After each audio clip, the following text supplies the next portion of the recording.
All right, we're going to shift into a conversation between instigators and proclaimers. As we told you last night, we had invited this group of folks in for a day and a half or so before the Proclaim gathering started.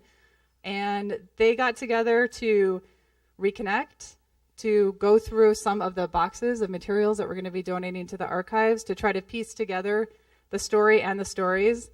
We were going to give them all cards that would say, "It didn't happen that way," or "I remember it differently." And until we bring people together, we never really know the true story. So they're shaping that story together. They want to share with you. They want to hear from you. We're all living into the same story. So with no further introduction, I'm going to allow these 7 instigators to introduce themselves, and we're going to start on this end with the Reverend Jim DeLange. Good morning. I'm Jim DeLange. I served as the senior pastor of St. Francis Lutheran Church in San Francisco for 18 years, from 1981 to 1999 when I retired. During this time, we reached out to the LGBT community, and our congregation experienced growth. When the 3 seminarians came out at Pacific Lutheran Theological Seminary, both I and our congregation felt that we had to stand with them. When our local bishop decided to, quote, postpone the certification of Jeff Johnson for ordination and call, a group of pastors and lay people met to strategize on ways we could challenge the hastily developed guidelines for discipline that had been put together by the ELCA. That led to the organization of Lutheran Lesbian and Gay Ministry and the ordinations of Jeff Johnson, Ruth Frost, and Phyllis Zilhart on January 20th, 1990, 26 years ago. 5 years later, I was instrumental in developing LLGM into a national organization, recruiting a national board, convening its first meetings, and changing the name of the organization to Lutheran Lesbian and Gay Ministries, plural. That has since been changed to Extraordinary Lutheran Ministries. Our mission was to assist congregations who were willing to call openly LGBT pastors. We also helped congregations financially when they experienced loss of members if they stood by their LGBT pastor. I served on the national board for a number of years and suggested at a board meeting in Chicago some 20 years ago to hold our first ever conference of LGBT pastors that has since become an annual event, of which this is one. I was also at the board meeting when we decided to hire our first full-time executive director, who turned out to be Amalia Watts. The question was put to me and to all of us, what do I wish to be known for? I guess I would say as a church leader who stood up for people who had been marginalized by the church. I'm Jeff Johnson. I'm the current pastor at University Lutheran Chapel of Berkeley and the Lutheran campus pastor at the University of California. I've been there 17 years, and prior to that, I was the pastor at First United Lutheran Church in San Francisco, one of the 2 congregations that were put on trial and expelled for having defied ELCA policy and instigated an irregular ordination. The 2 questions, what are we known for? What do we wish to be known for? It may be in some circles that I'm known as one of 4 openly gay seminarians who attended PLTS in the late 80s. 3 of us, Joel Workin, Jim Lancaster, and myself, we came out to our candidacy committees in 1987, in the fall of 1987, before the organization of the ELCA. And both ALC and LCA candidacy committees approved us for ordination, knowing our relationship status and knowing that we were openly gay. This was changed in 1988 when the ELCA organized, and the new bishops got a little anxious about the reorganization and developed a policy that had never been written down before, which became Vision and Expectations. It started out as a policy requiring of conscripted celibacy for openly gay and lesbian candidates, and became this larger document that organizes many of our lives in many different ways. The response to the refusal of ELCA bishops to recommend us for call were the courageous response, the response of two congregations, St. Francis and First United, in organizing an outreach ministry in San Francisco in the midst of the HIV epidemic, and in calling lesbian and gay pastors and our ordinations extra ordinam. My name is Ruth Frost, and usually I sort of come as a trio with Jeff Johnson and Phyllis Zilhart, but I'll get my minute today. You know, Meryl Streep, possibly the greatest American actress of my generation anyway, was once asked the question, when you get to the pearly gates of heaven, what would you most like to hear St. Peter say? And her unhesitating response was, everybody in. Well, I think that's what we were trying to do with Lutheran Lesbian and Gay Ministries, and I apologize that we took so long to include trans in our thinking, but it did happen. I think that our 20th century challenge was to try to get people into the church, everybody in. Probably your challenge is going to be going out of the church and being church. I have a feeling you already have a jump on that based on what I just experienced at the service. So, but it was not an accident that this ministry, this movement for justice on behalf of GLBT people occurred in San Francisco. You've heard Jeff's story, and that was the genesis of it. But it took place in the context of a city that was under siege with the epidemic of HIV/AIDS, where ordination was the flashpoint in the church, AIDS was the flashpoint in San Francisco, and it was taking too many of our dear gay male citizens.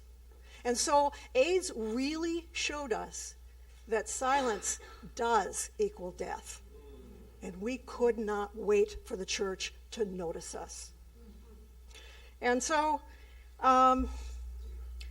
we paired principled resistance with visionary anticipation. And two congregations went along with us, and you've already heard about that. They stood in for the church's intransigence, its constant no, and they said yes. And they lived that yes every day. Thank you.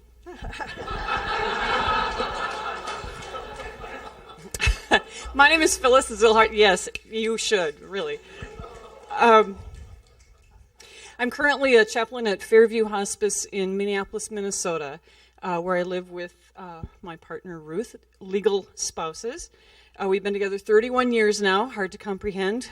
We have a daughter who is 22, Noelle, and usually I think I'm best known for being the second half of the Lutheran lesbian couple, but mostly known for, it was in the El Salvador newspaper in 1990. There was a photo of the three of us, a distant photo, kneeling at the altar at St. Paulus, getting hands laid for ordination. Then there was an insert of Jeff's face, and the title was Jeff Johnson and a pair of lesbians ordained.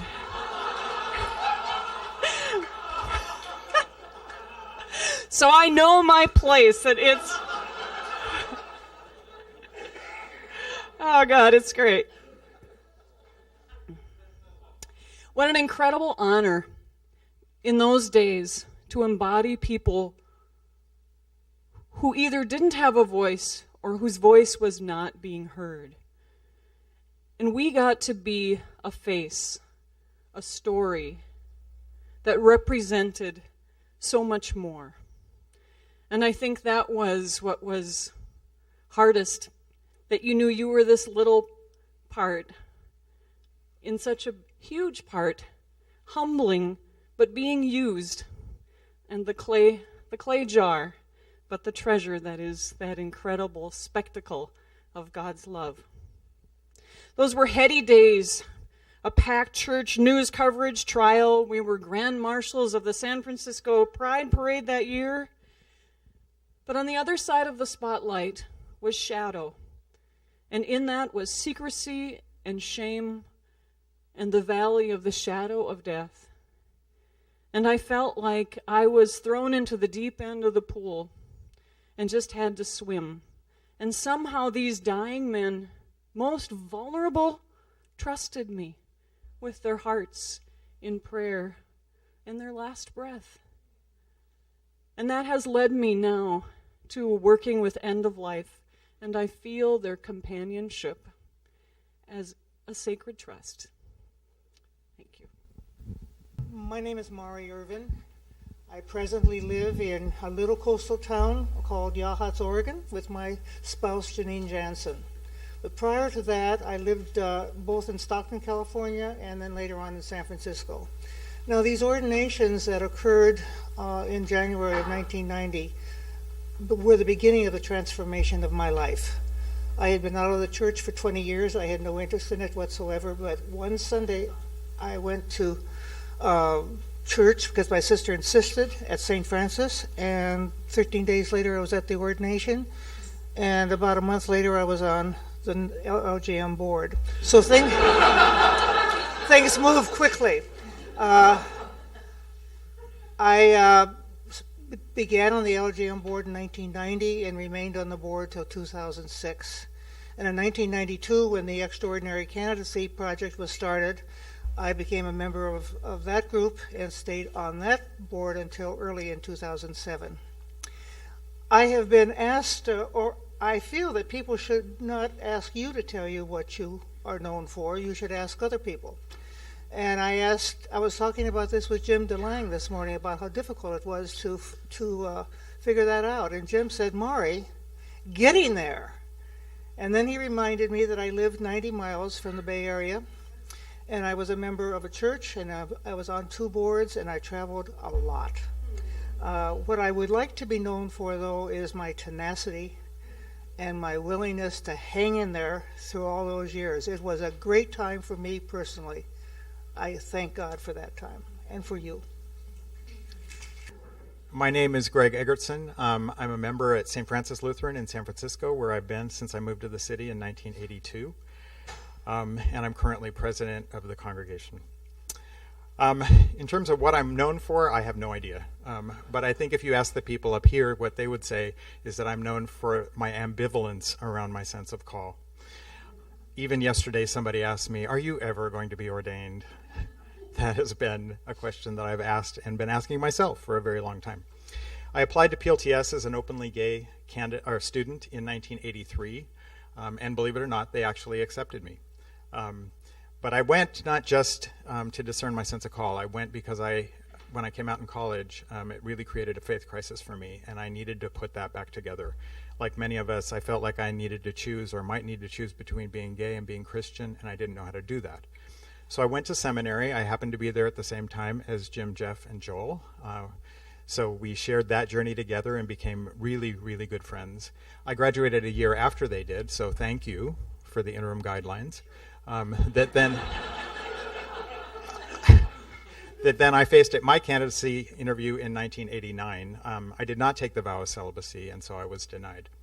But I got right to work as an instigator with Extraordinary Candidacy Project, and then I served for over 10 years on the board of LLGM, many of those years as co-chair leading up to the merger with ECP and the formation of ELM in 2007.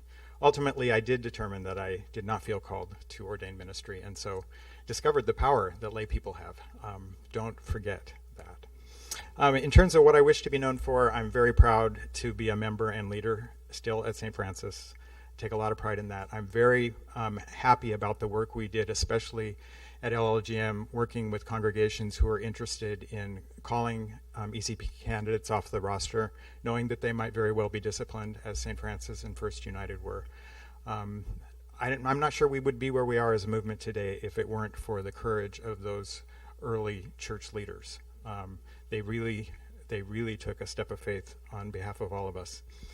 And then finally, I need to say, many of you may know that my father, Paul Eggertson, was a Lutheran pastor and was bishop of the Southwest California Synod for many years.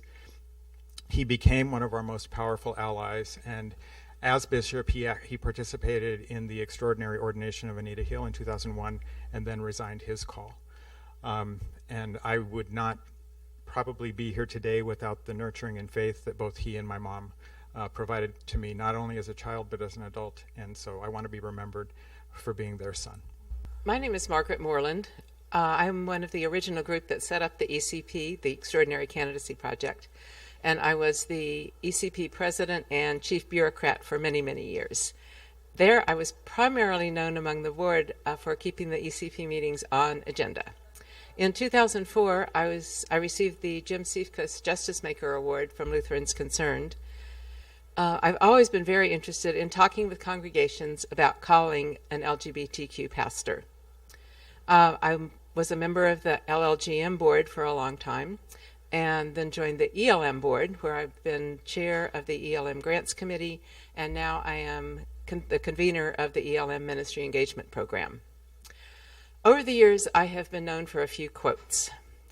One is, never trust a bishop. 2, lay people call pastors. And the newest one, what are you doing to get ready? What I really wish to be known for is knowing when it was important for me to quit ECP and bring in and have new people take over as leaders, for being one of the 2 people who were at all of the extraordinary ordinations, and for being married to Bennett Falk, who created Good Soil Radio, Lutheran True Confessions, and Beat the Eschaton full inclusion version.